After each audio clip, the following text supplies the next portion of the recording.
Some people even believe that justice is not in law. As powerful, as big as they are.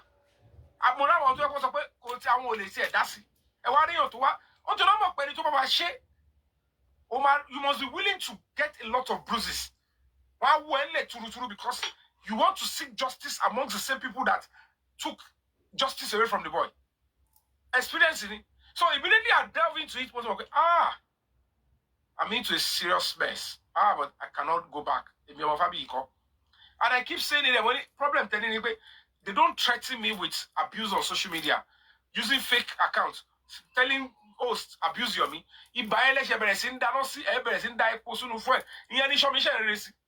I don't see all those nonsense. I am Osafun Kogidi as an activist. Go and check my page. We were attacked 4 times in Lagos Assembly.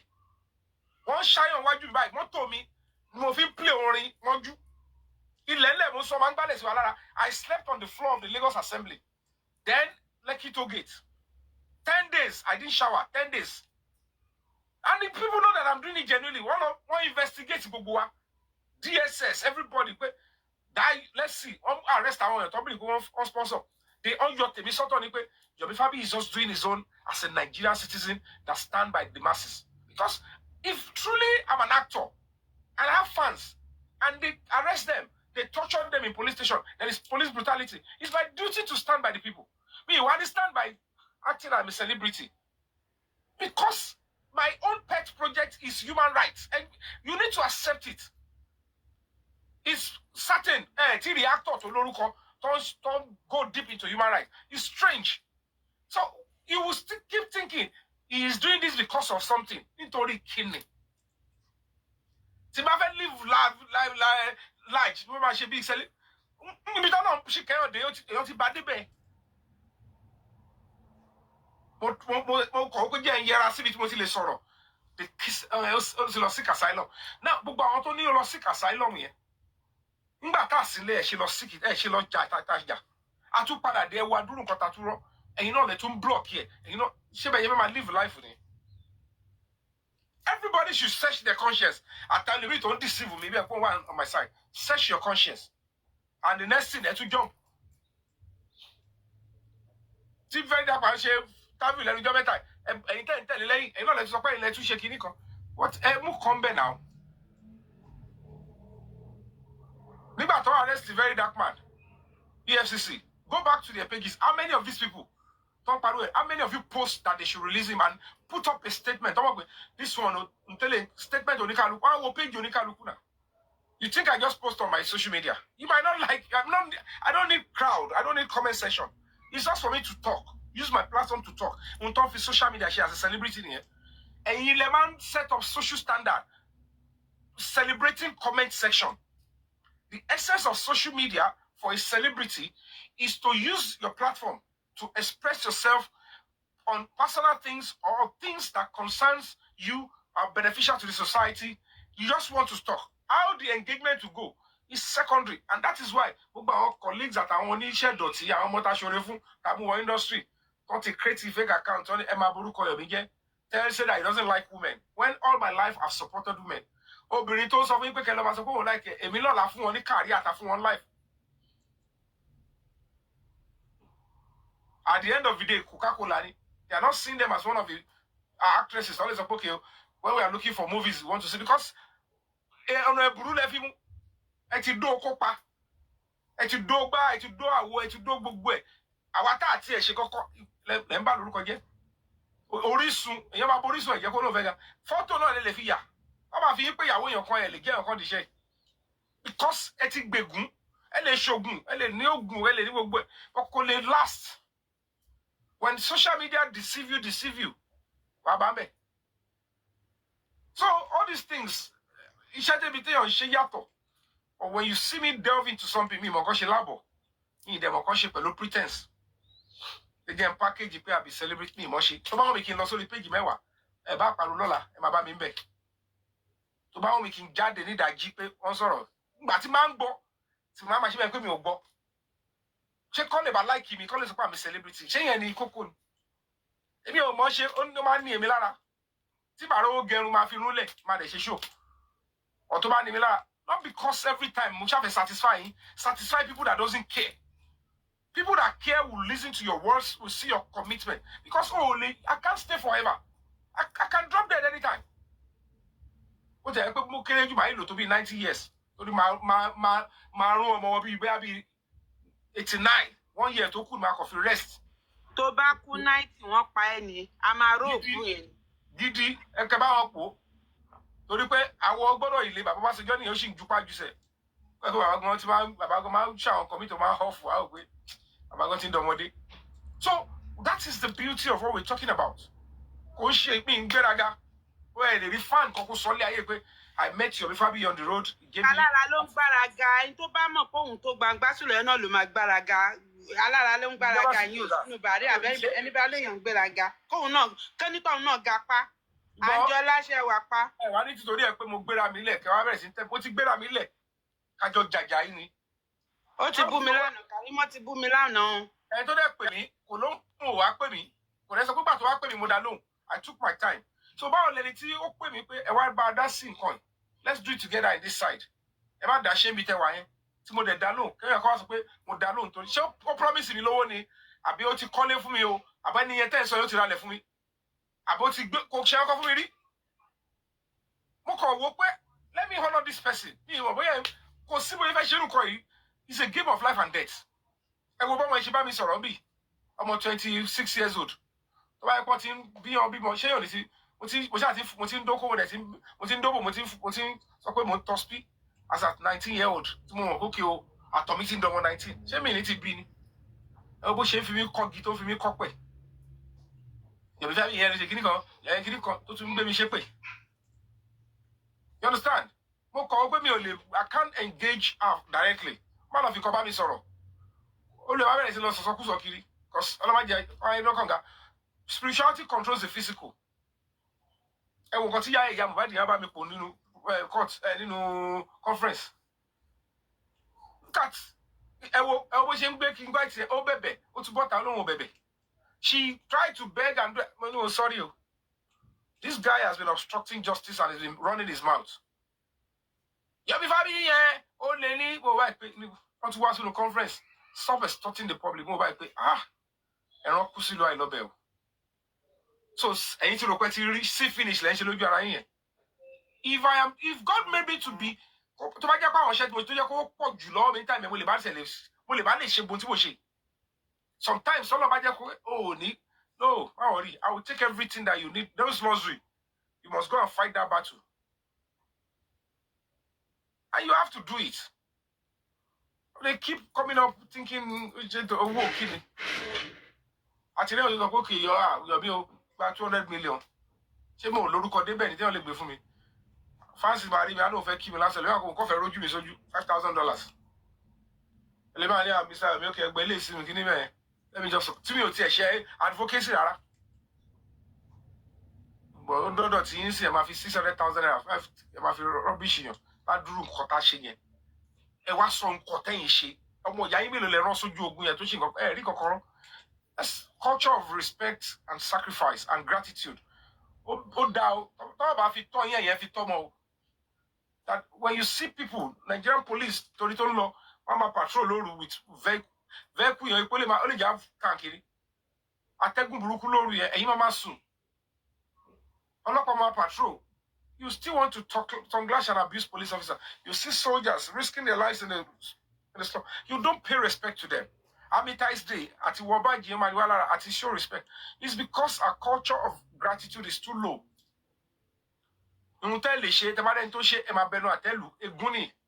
Báwo làwọn èèyàn ṣe fẹ́ mọ orí tọmọ yín bá ṣe báwo lẹ fẹ́ appreciate lẹ́yìn bá ti ẹ̀ ń wò èpè ẹ rò pé àwọn ọmọ yín náà máa fẹ́ ṣe nǹkan lọ́la and they want to be encouraged and motivated ta ló fẹ́ motivate o wọ́n máa ṣàṣedànù náà ni because you cannot continue to use social media as an excuse. I'm just doing this for my own.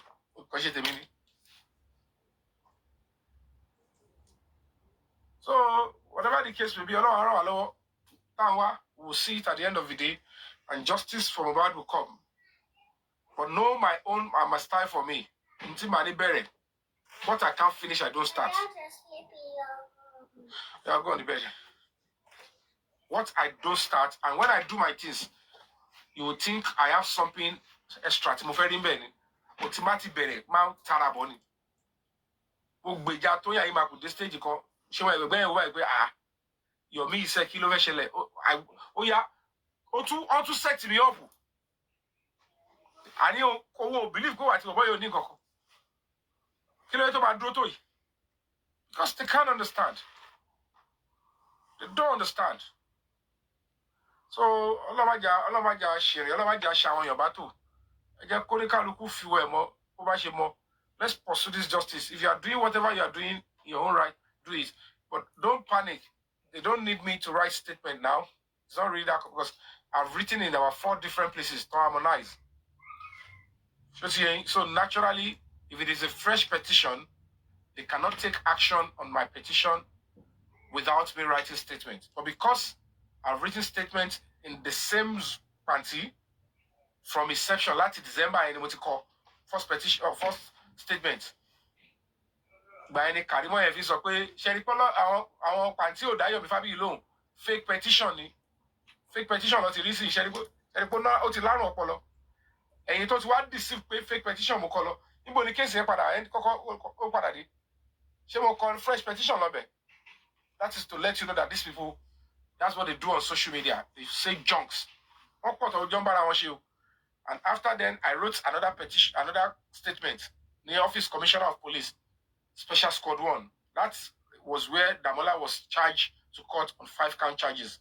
And then, when I was dissatisfied with this particular case file, you only treated the OBT and the impersonation. The Commissioner of Police then said, we are not going to be treating the homicide confession and the video. And that calls for a serious concern. Why would a Commissioner of Police avoid a key one, which carries capital offense? It's not looking like, I said, I'm not satisfied. I can't accept this kind of a cover-up. But with those guys, they said all they can say, I need to write my statement. And I wrote it in capital letter. Case file by magistrate court. I do not believe that Damola Abib Aindeido was the one that shouted me up. Because ordinary imprint to show bí ó ṣe access TikTok àdúrà bó ṣe jáde àti email tó lò gbogbo show anything ọkọ̀ fẹ́ ló yẹran sọ́bẹ̀ fún mi. Mo pé báwo lọ́lọ́pàá ṣe máa ṣe irúṣẹ́ báyìí? Àwọn charge lọ sí kiri kan èmi lẹ́fẹ́ bóbó. This one is taking a fall. Won't take a fall for me. So I said, you know what? I'm not going to be doing that, because one of the ardent supporters of me, I said I will not stop, and I pressed further. I went to Zone 2. I went to do a meeting with the AIG. In fact, when I first saw him, he wanted to enter his vehicle with all the security. And I broke the security. I ran after him. I said, sir, Mr. Yomi, said, I have a serious case. I said, I will always listen to you. Please, can you come maybe next tomorrow or third day? We'll sit, and then inshallah, I'll be so glad, sir. But I was already doing my own work with the other officers, and I went to discuss with him, and then he saw reason to go into the case, and he approved the petition, and it was on. So I wrote my statement there on the same 30 seconds video and extension. And then one shell, but they want to transfer it. They didn't allow the extension to take effect. One ambush me, and then they transferred the case to say, "Go boy, only cut that part. I lost the panty. Panty and I wrote additional statement, especially when the Damola trying to play smart said, "Oh no, delete the video here." Don't forget that audio take Wunmi no the video here. So she must provide it soon. She will bring it out. Since she could confirm in this audio, the video you will provide it when it is time. But to post on social media, they will turn it to gender war. But they don't know you are doing your job and doing the right thing for the society. So I have written 4 statements that is enough for the police to action. So Oyat was a fresh petition. Wala broad competition. The law statement. any police officer that acts on such petition without the statement of the witness or the complainant, no case. Because they must either charge the person to court within 48 hours or grant the person bail. So the government court in 48 hours. Statement when you want to bail law for that job and it took petition to call officially or they were doing. She won't statement in Lobani Bitowani. So these are criminals that are messing around on social media and comparing themselves with you. They are faceless. They will tell you all sort of junks. So please get the knowledge. Can Mobi Kinisha operate? When she can come about intelligent this social media. Social media because tomato so in boju abi to ṣàlàyé ju kò yellow me. Ìdọ̀tí tó fẹ́ ṣe yẹn lọ́kàn fẹ́ ṣe ṣáájú máa gbéra wa ṣe níbẹ̀. But when it comes to reality, it make any sense because there is no way you will go and complain to the police. Hello, and then you didn't show up. You didn't come and write statements. You didn't do anything. You need to see court in the next 48 hours. Kill adájọ́ máa kà. Ṣé petition adájọ́ máa kà ni? Judges don't read petition.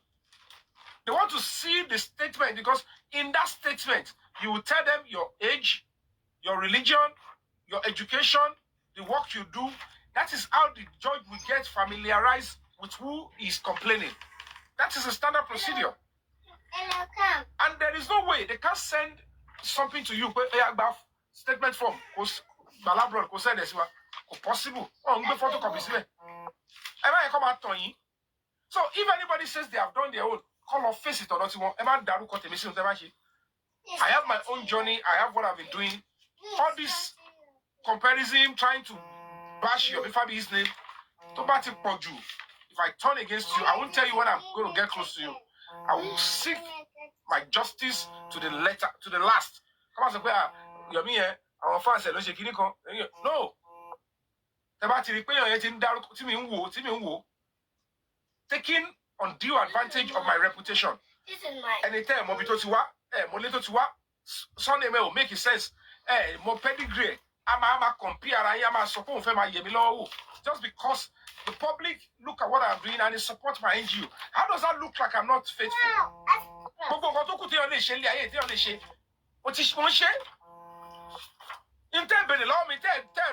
Sacrifice. And they keep using donation to an NGO to what we say to how can you use ginger here donate NGO? And only the NGO and some people you allow things like that to fly, knowing that your children that is how your children will not be informed. They will be retarded. What am I saying? Oh, anybody you come and she did social media show you. And one hey, both of you go outside now. We have to go play outside.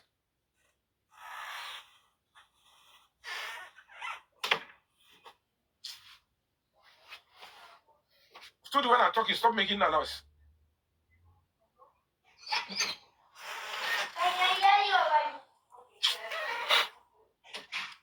Because your children are going on social media. Stop allowing some. Am I come and doing now? Be talking about how in contact with shade dirty lunch. And it's your jail. Take go tobacco. So imagine come. Can you remember? But what you doing? Modern for forensic. They keep deceiving all of you. To now get an extension is what I will not be messing up with.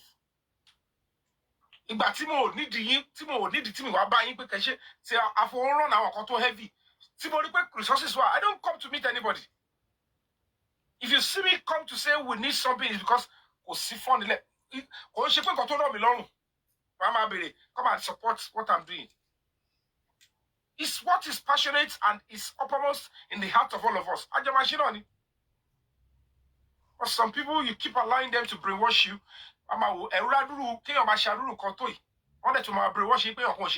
Then check yourself. That's why people like you will never be in a very serious organization, because you can never understand the culture of sacrifice and gratitude, then it will affect how you raise your children. And so me, mom, body, me, anybody, the family, and I will go this way.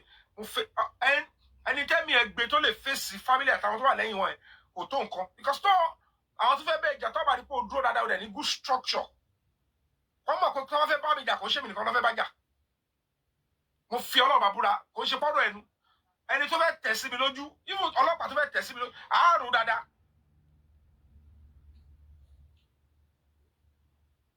kí n tó lè kọlu pé irú King White yẹn kí n tó put him to serious punishment. àfi tó bá yẹ pé yóò lọ́pọlọ mo mọ̀ pé okay the Ààrẹ Ọ̀nà Kakanfò is somebody we so close ṣé kí wá lọ kọ report lọ́sìn pé okay àwọn OPC lọ́wọ́ dá press conference kọ́ flag yẹn ẹlẹ́ni ó fẹ́ travel kọ́ máa pé we saw evidence that your boys went to attack people genuinely. Evidence you are now. Remember, people of the foreign missions are there now. Foreign media are there. You know, need to get a report. They will say they were there. How can you come to where they are doing press conference in a place like Radis Lekeloma Jambe? But I went to Alec Gani Adams. Boy, I've come to report to you, sir. Who is he? I don't want to believe your organization sent him to go and do that. Agbára yóò ṣe agbára ó ṣe agbára lónìí àwọn òbẹ̀ ń bẹ̀ o and they did the right thing. The embassy saw it. What distance around from him? No, because they will stop and react. More consequence. See what about the distance? They know. They won't tell you. That's why they will ask you those questions when you are filling the form. You talk about what on social media. So we know who you are. And that's why we have to be very careful. America says now, anyway, do like student visa. They must go through, you must put your social media on public. They will go and scrutinize it. So everybody needs to be careful. You need to be very, very careful. Master, as they are looking at you. When they put up charges, video, voice, campus bossy, see physical ọlọ́pàá bá mú ẹ ṣé spiritual ọlọ́pàá ò sí ni o kò lè máa run match kó máa dárúkọ yàn kó máa ṣe bálabàla because time tó máa bá ẹ ò ní mọ̀ ò ní expect ò lè máa ṣe wèrè pẹ̀lú orúkọ yàn kò rò pé wọ́n ní monopoly àti máa ṣe wèrè. So let's be guided and let's do the right thing because eléyìí tá à ń ṣe it will define everybody at the end of the day. The end shall justify the means. Stop all the old nonsense. Oh shit, you're not doing it for any fame. I'm not doing it for any money. Naturally, people love when you do things. People will encourage you. People will distance themselves from you. So people encourage me. So we want to go to the satisfy we want to encourage you. I like what you're doing. That is how you should think. And to come as a encourage me. Shenko buruku, boya on this, boya on the be ya shepe. No shenko buruku, boya on the sare komogi. Only ko shenko to da ni come as a pentori, call live for me lo mo shenko to da. Who told you? Do something good. To back ba mo agba. So stop all this unnecessary stuff and thinking that justice is coming from bad. And whoever is now seeing the truth, because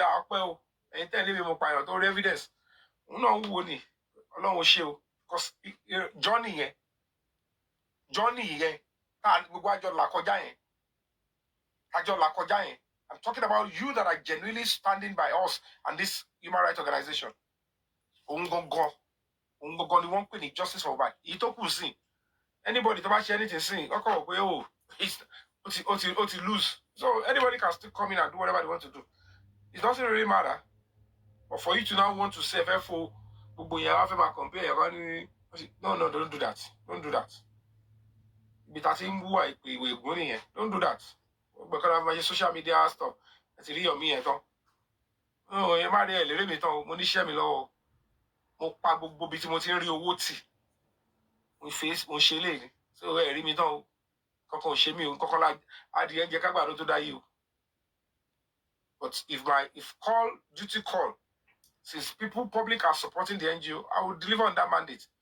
And that doesn't mean I am a poor person or I don't have money or I don't have things that will bring me money. or I'm not making money. No. Even a spike in my logo, I want to let me pajawa to support it. On the millions upon millions. So Kiwani Igarawi. But I call it that shit. But why any millions too? Everybody is making efforts. People coming to drop gifts. People coming to sit down and listen to and to data and it host. Everybody is playing a part. Okonika Lukuko Mobiton play part. Konijo Joba Jokoni Joba Luni. We let's carry this person up. Cafe rubbish any. Me select me league here. Justice is severe. You have to go through route. I'm not ready. If I don't see the resources available, I will just tell you, keep praying, or go and tell the police. Because if you do it, people don't know. Activism is by I have them just talking. No. Not every activism you need to use social media platform. No matter how popular you are on social media. Some activism you have to get a very strong structure offline to get that battle done. If not, and you come up and social media below my end is in it. Calling people out, whistleblowing, see, human rights, full advocacy. It might take 10 years in some cases. And that is what human rights organizations do. A human rights organization can pursue a case for 15 years. That is my background. That is what I set up my NGO for. By Justice Land in 1 year. Case not Justice Land in 2 years, 1 year. Raise your IQ to understand that some struggles, it might even take us 6-7 years. So you need a structure to continue. And that's what I represent. So don't compare. But thinking, talk, justice. So let's get this country working well. And let's encourage institutions and organizations working well to make the society better. And trust me, I would never turn my back on the Nigerian society. Nigerian masses, I hold you guys in high esteem, and I will continue to stand by what is right, online and offline. But so I'm going to be completing the stuff. Maybe another time I come online. Okay, so that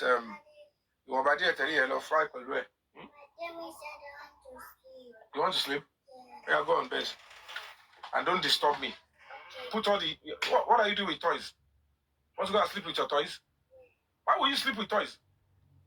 I have to play with it. You want to play with it and you want to sleep? Oh, go and sleep with toys. Play with it. Oh no. Well, honey. So I think we've had enough now. We're just about 6 minutes more. I'm going to be running off. Papi. I said you should go to bed. You're saying I want to sleep. Go to. Daddy, see Papi. Daddy, are you done? I'm not done. Remain 3 minutes. Sleep. You said you want to sleep now already. Don't talk to me. I'm busy. Angela. So, Angela.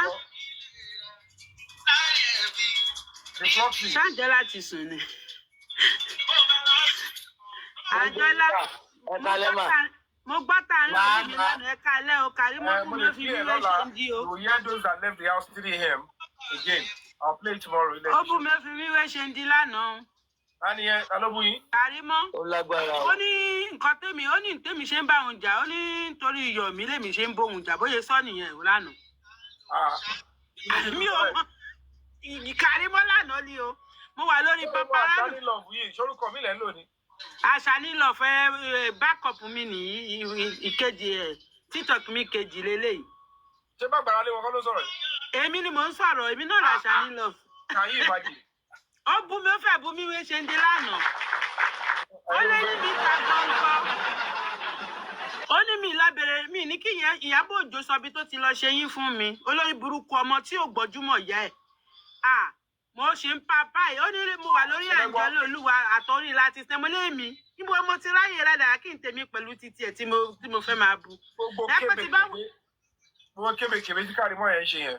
Ọwọ́ ti wà lára ọmọ yẹn o mo dẹ̀ ti fẹjọ́ ẹ̀sìn èèyàn kan lé mo ti fẹjọ́ ẹ̀sùn ńlé mo ti fẹjọ́ ẹ̀sìn àbúrò mi ó ti ní kí n fòun àti ẹ̀ sílẹ̀ torí ó ní ó kéré débi ẹni tí mo máa bá rojọ́. Ẹ wo bí ẹ mọ̀ kan tó ń yìn fa gbogbo kíní ni pé ẹ mọ̀ pé social media orí ìwé làwà yìí so mo lè sọ fún yín pé ọ̀pọ̀lọpọ̀ bóyá wà yẹn ẹ lọ kọ́lẹ̀ agbárí tó sì máa sọ pé òun gba abẹ́rẹ́. ọmọ tó jẹ́ pé ó ti ṣiṣẹ́ látàná yẹn ló ti ṣiṣẹ́. ó ti ṣe tipẹ́ èyí tẹ̀sẹ̀ rò. irọ́ èmi kò tẹ̀ sí ìtókè mi pẹ̀lú ti tẹ́lẹ̀tẹ́lẹ̀ àtàná yẹn ó ti ṣiṣẹ́. Bẹ́ẹ̀ ni mo sọ tí mi ò bú àní tí bá wà ní ìbò mi tó bá ń sọ̀rọ̀ ẹ̀ tó bá bu mọ́ni àkọ́mọ́ bu pàbúrò mi ni màá tún máa àwọn èèyàn níbo láti máa àbúrò. wọ́n máa gbé fọ́tò tèmi pa ńgbà tẹ́yìn sọ̀rọ̀ mọ́ mi. ṣàbí tó ti sáàbùwò yín wẹ̀l. alákọ̀ọ́tò ìyá mi gbé. mo ti fẹjọ́ ẹ̀sẹ̀ gbọ́n ẹ̀ tó jọ́rẹ́ mi tó jẹ́ tí mo fi ń pè lábúrò mi yẹn níṣẹ́ bóun ti sọ fún mi pé ohun tí mo fẹ́ rí pé onírọ́ ni mò ń pa mọ́ ní mi ìṣeré ó fún mi wé ṣe kò sí ohun tí ò fi mi wé tán lánàá yẹn ó tẹ̀ ṣe títí nígbà tó tún máa wò mí títí ó léyìn mi tayọ ó ní mi ò rówó ṣe yín ọmọ lórí burúkú tó jẹ́ pé àwọn ayé ti náwó sọ̀rọ̀ ẹ̀ tó jẹ́ pé kò tí ì mọ ibi tó fẹ́ bá gbèsè ayé ẹ̀ ọ̀rọ̀ mi tó sọ ebú tó bú mi lánàá yẹn ó ti ṣìṣe kò sẹ́ni tó lè wẹ̀ mọ́ ó máa ń sọ pé ọmọ ọ̀dọ̀ àgbà lòun nígbà tẹ́mi ẹ̀ tí ẹ̀dẹ́ sọ̀rọ̀ tí mo sọ bí tí mo ti jáde ó mọ̀ pé àgbà jàgbà lọ. òun yẹn ò sí mẹ́rin òun jánu yàrá. ọmọ kékeré òun kẹ̀. nídìí àti mọ́mí rẹ̀ nídìí ó ti dọ̀tí ẹ má jẹ́ kó yí dọ̀tí mọ́ yín. ẹ nídìí ẹ̀járe mà. ó ṣògùn ju kí ló dálẹ̀ lọ lórí burúkú ọmọ ẹni tó jẹ́ kó ti lórí ọkọ ẹ̀ má golo. ẹ mọ̀ pé bóyá wà yẹn ẹ mọ̀ pé ọ ní òògùn ló lọ́jọ́ kan pọ̀jù orí ẹni báyìí ló lọ́jọ́ gbogbo wọn nígbà tó rí gbé níbo ni òòṣà wà irú wọn yẹn ò mọ̀ pé tó bá yá. oògùn ṣé nípa tọkọ yẹn oògùn tó gbójúlé yẹn ó ń gùn gan ó ń gùn gan. ìyá mi. ó ti believe pé òun ti ṣọkọ òun pa kò dẹ̀ mọ̀ pé irọ́ ni ibi táwọn kan ti ń dènà wọn kan ti ń tù ọ̀pọ̀ ẹ máa gbà tú sílẹ̀ láìpẹ́. kò sí oògùn tó fẹ́ ṣe ṣé kò ní ṣe nǹkan oṣù ni. ẹ wo ẹ fọwọ́ yẹn lẹ̀ kò sí mbẹ̀ ṣé kò ní ṣe nǹkan oṣù ni. ó lóun wò mí lórí àtọ̀dọ̀ làtí èmi ń bú òun. mo ní. ẹ má bínú ẹ fílẹ̀ ọmọ kékeré ni nǹkan tó ń bá kó kọjá kàsí nǹkan ìta láti establish ni pé níbi ìṣòro ẹnu lásán. If it is going to get clearer to us. Nínú ìdìbò tó lù yẹ lóyún ní one night standing. Ẹ má ṣàràbù ẹ fílẹ̀. Ẹ má engage ẹ má lọ sí level oye jẹ́ gbọ́dọ̀ mi. Èyí tó wà lẹ́yìn sí ni pé we want to know. Bàbá Kọ́rẹ́dé tèmi bá bu èmi ò ṣàràbù o to be sincere bọ̀ kó ṣe bíbá ẹni mo ti máa bu. So sí ẹyin what I know certainly is that in tó máa jẹ́ kó jẹ gbagidi òní tí ayé bá ṣẹ̀ pele lórí. Ta gbé gbèsè tó yẹ ká gbé wọ́n bá wa ṣèwádìí competition against ẹ̀ ṣé wọ́n pé nísìnyí ó ti wà clearer àwọn apá ibi tó rújú keep quiet Akorede now àwọn ibi tó rújú yẹn it is important for us not because we are witch hunting èmi ti fọ̀rẹ́ mo ti fi para but in the course of seeking justice for Mohbad tàbá ti leave any stone unturned ọ̀ṣẹ́ máa yí wa at this juncture a lè rò pé àwọn tó ń pèsè bẹ́ẹ̀ ọmọ àsòtọ́ wọ́n lè má sòtọ́ but tá a bá tètè ní tìmẹ́ẹ̀tì wọ́n pé let your investigation go this route then we'll write a petition against her and then we'll copy the right kọ́mọ̀ pé kọ́ báyìí ló wà lẹ̀ but èyí tó jà jù ní kọ́ ṣe ìwádìí dé stage kan kí report wá report yẹn làwọn ilé ìṣiṣẹ́ pẹ̀lú tó máa send it Interpol because the report must come with either a comprehensive police pé nǹkan báyìí là ń ṣe o àbí a court order. Ìyẹn ló máa ń dùn kí Interpol kọ́ máa ṣẹlẹ̀ lórí and then you have to monitor it and then ensure that it go into effect because if not ibi tí a bá ti sọ lórí social media ló máa ń dì sí ẹ bá rí pé majority tó bá ní kọ́ máa sọ lọ sí everybody máa sọ̀rọ̀ lórí ẹ̀ lọ kò ní sí nǹkan òun náà dé máa tún máa ṣaṣẹ́ ẹ hàn ní rírọ̀ṣẹ́ bí káwọn máa sọ sí náà máa sọ wọn nìyẹn so ìrìlì jà òun sọ pé spirituality controls the physical gbogbo wọn lẹ́yìn kankan ni wọn lọ ń gbìyànjú pé ló fi jẹ́ kó wọlé ní stage but ìjọba ti wú òkú Mohbad yẹn òun là ṣírí wọn ò lè bù wọn ntọ́ bò yẹn ó ti padà tú síta so they have no ní choice ju pé kọ́ máa retí ìjọ yẹn ẹni tó náà máa lò ọmọ mo fọ́nà mo fi ń gbà ládùúrà èmi àti yóò nífẹ̀ẹ́ mi ara wa di nífẹ̀ẹ́ mi ọmọ wa di and at the end of the day when justice come for Mohbad it will help the society to get better and let your child my child, the child of every other person out there, to be safer. Because it make sense. Come back, under the government. Tell me who is going to be safe. Come and show me how you are going to be safe. Look at what the police are doing in Lagos State. Kí ni excuse? Ṣé òun ló parẹ́ ni? gbogbo nurse tó múlẹ̀ it's evident pé kò sí nurse kankan ní on the 12th because his authority fulẹ̀ wọ́n dẹ̀ ti mọ̀ so kò make any sense why would which kind of investigation was it so ọmọ afẹ́kẹ́ parí ẹ̀ pé investigation yóò ń wo tó ni ẹ má sọ pé àwọn gbẹ́bọ̀dì that's the way they want to do it so ẹ jẹ́ kí yẹn lọ bó ṣe lọ yẹn so later nurse yẹn tó lóun plead guilty ọwọ́ ọ̀run ọmọ àpàdà dá sí gbọ́ àbíkọ́ sọ pé wo original nurse gangan àti rí torí nurse tẹ̀ wò yẹn ó ń take fall fún èèyàn kan ni so tó bá yáwùn mí yẹn tí ọwọ́ bá máa tẹ̀ dáadáa tó máa sòótọ́ á sọ original nurse yẹn tó bá dẹ̀ jẹ́ Kàrímọ́ yẹn ni ó máa padà wá fèsì yẹn lọ́ máa ṣe wá charge for murder tó bá jẹ́ pé òun ni ṣe àpé ìtọ́ gbé síbẹ̀ yìí ìdí tó ṣe lo negligence fún nítorí pé wọ́n mọ̀ pé wọ́n fi dígẹrẹ wú ni ẹ má bàa yẹ ọmọ ọlọ́mọ jẹ́ wọ́n máa fún ní 6 months imprisonment wọ́n á ní from the day of police detention ó dẹ̀ ti lo 4 months police cell so ń lọ ilé ẹjọ́ tó máa dájọ́ ni so ìyẹn lọ́ ti tó lẹ̀ but dígẹrẹ wú nìyẹn but tí investigation original bá fulẹ̀ tó bá fi lè establish pé who brought the injection cause tọ́rọ̀ bá ti tẹ́yàn kan bá ti sọ pé yes wọ́n mú injection wá akíbọ̀ inject Mohbad bóyá ọ̀kan ló wá padà tún gbájà o bóyá ọ̀kan ló padà kan lọ́rùn role tí wọ́n yẹn play is they are accessory after the fact that they committed murder so gbogbo wọn máa lọ pẹ̀lú same charges ni àgbájọwọ́ ló fi ṣe intent wọn òun ló máa determine pé ntẹ́fẹ́ achieve ni pé ẹ̀yin fẹ́ pa lápá díẹ̀díẹ̀ ìwọ gbájà ó tì látòkè ó ṣe báyìí ó fẹ́ pa á ni kílẹ̀ ń fà tó fi tì ọ́ látòkè ìwọ tó kan lọ́rùn tó tẹ̀ lẹ́sẹ̀ whatever it is bóyá o lára ni o bóyá o fún ẹ ní mandate ní pé kò lọ ṣe fẹ́ gbọ́n ẹ ni o whatever it is that you guys have done you all belong to the same trade so àgbájọwọ́ yìí mẹ́ta ẹgbà level yìí papọ̀ kí ló kọ̀yàn ó lè máa ro a normal common police officer pé ẹ wò dílé kọ̀ báyìí but the law and those that believe in justice ríro they should not pay for the crime they committed and the boy will now say I can go and rest and then we will all learn so everyone abẹ́rẹ́ sí careful tó bá ti rọ́mọ yẹ́ ẹ tó bá ti yọwọ́ kọ́ bí ẹ̀kọ́ abẹ́ méjì ọmọ start protecting yourself and give that gap ayé àtijọ́ ni gbogbo ẹ̀yàn kan máa fẹ́ jọ family kan díẹ̀ tó máa fi bá tiẹ̀ jẹ́ know how to start protecting yourself do things within your house and keep some certain things to yourself because tí kùlé ò bá pani tòde ò lè pani o that's a lesson we'll still eventually learn in the course of this case so let's continue to be hopeful and hope that case don't ṣe lọ l'Abuja to get tiwa. Like I said, the updates will come very soon. If it's about day, whatever they must have done, we'll know. Whether they also need us to come and show face, we'll know very shortly. But me want anybody she lọ anywhere. Me defend anybody ba she. But come out Benua see temi she. If she they should tell you the truth of what they are doing. Whatever it is they are doing, they should tell you. But so far so good. I've been able to show you guys workings. Normally I'm not supposed to do that. But Mitoria won't come, you would have to keep explaining yourself, show what's in the middle of you. I'm not lying and I will never lie. But please, let's continue to add our faith together and let's unite to deliver on this mandate. So to this end, I want to call it a day now. Sister Yomi,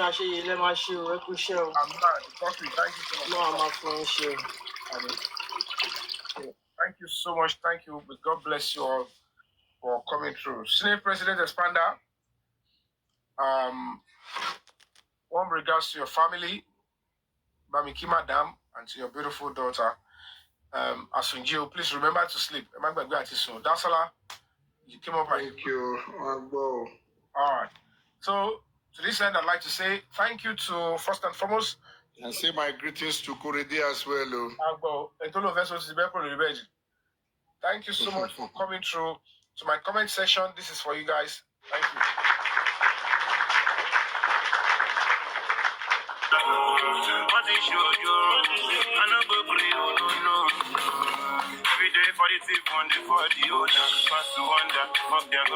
I'd like to say thank you to my panelists, those that came up to contribute their insight and in-depth analysis to the topic at hand and the new updates. I want to say thank you all for what you do. This is for you guys. We appreciate you. Give me Messi, I no be loser. Off like Ronaldo, back on Barcelona, for the corner. Off like was I don't stop to smoke the ganja. Look at for hallelujah. Alright, ladies and gentlemen, I'd like to say thank you, of course, to my followers, my fans that have been double tapping, that have been sharing the live show, that have been also, doing all they can to stand firm to this particular movement and this organization. We appreciate you. This is for you guys.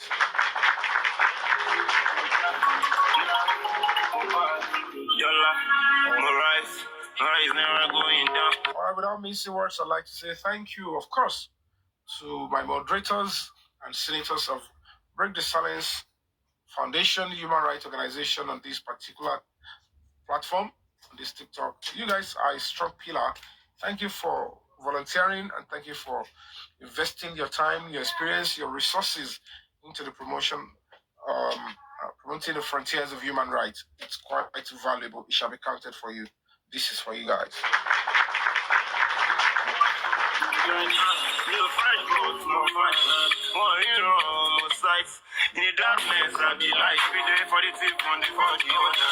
Alright, without missing words, I'd like to say a huge thank you and on a final note to my gifters.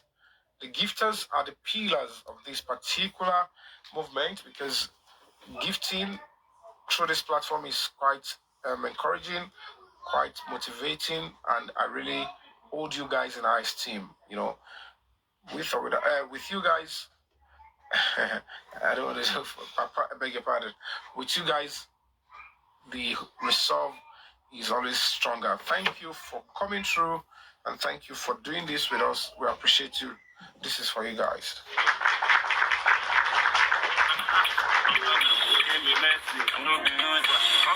On the final note, I will continue to call for love. I'll continue to call for cooperation, peace. I'll continue to call for unity. Because united we stand and divided we fall. Let's speak in one voice and let's continue to respect the sanctity and the dignity of human. Respect the rights of other people. Choose your words carefully. Don't abuse people's rights and thinking you have immunity. There is freedom of speech, of course. But what about freedom? It doesn't guarantee freedom from what? From prosecution. The fact that you have right to say whatever you can say out of your mouth.